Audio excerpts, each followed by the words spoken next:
Let's get more on LeBron's legacy here, as they did throughout the NBA season on 10 Before Tip. Howard Beck joining us from Bleacher Report and Brian Geltzeiler from SiriusXM NBA Radio. Fellas, how would a 7th straight trip to the NBA Finals impact LeBron's place among the all-time greats, Howard? Let me say this as emphatically as I can. LeBron's legacy that we obsess over all the time is already set. He's been to 6 straight NBA Finals, which no one had done since the 60s when there were 4 teams, I think 9. He's been to 7 finals in the last 10 years. This could be 8 finals in 11 years if he makes it.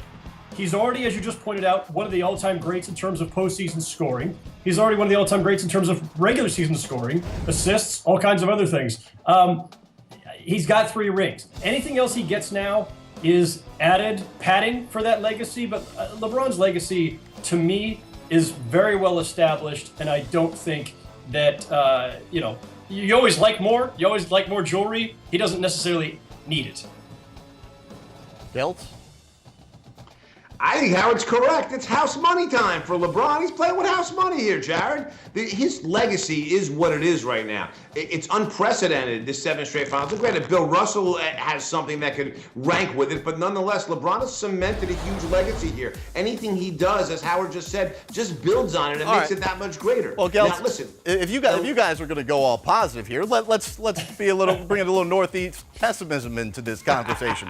What if he doesn't? What if after the year LeBron has had, where he's taken off all this time, where LeBron has been managing and saying that the regular season doesn't mean all that much, Gelt, what happens if LeBron fails to make the NBA Finals out of the 2 spot in the East? Besides guys off the Cavaliers getting traded, not much else to LeBron's legacy. The reality, he'll start to clean house with some guys because LeBron is all about chasing a ghost, Jared. He wants Jordan. For LeBron, it will not be suitable to go out with a 2nd-round exit against the Raptors, which, quite frankly, is on the radar right now. But the reality is, that's not, from a legacy standpoint, going to affect him negatively. He's going to be angry because where he is right now, in terms of how he looks at himself, is not good enough legacy-wise. He wants to be the greatest player ever to play the game. As far as guys that the 3 of us look at him, I don't know that he can really go lower than where he is now because, as Howard just said, he's achieved so much. So if he loses, look for wholesale changes on the Cavs. Beyond that, I don't really think it's going to do anything to his legacy. Yeah, I absolutely agree with Geltz. I'm sorry that we keep agreeing, Jared. I know it's, Can we start over? Can we do this thing over? Get 2 new guys in here, please. Look, LeBron James performed at an MVP level this season. In fact, had some of the best numbers of his career at age 32, by the way. I'm not going to absolve him for the Cavs' struggles.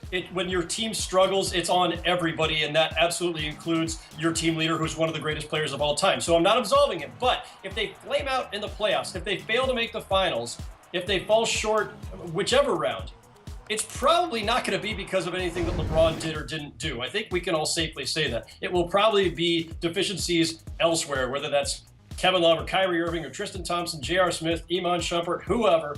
And Geltz is right. If they fall short, it's not going to be on LeBron. It's going to end up being the consequences for everyone else. There will be trades. There will be changes.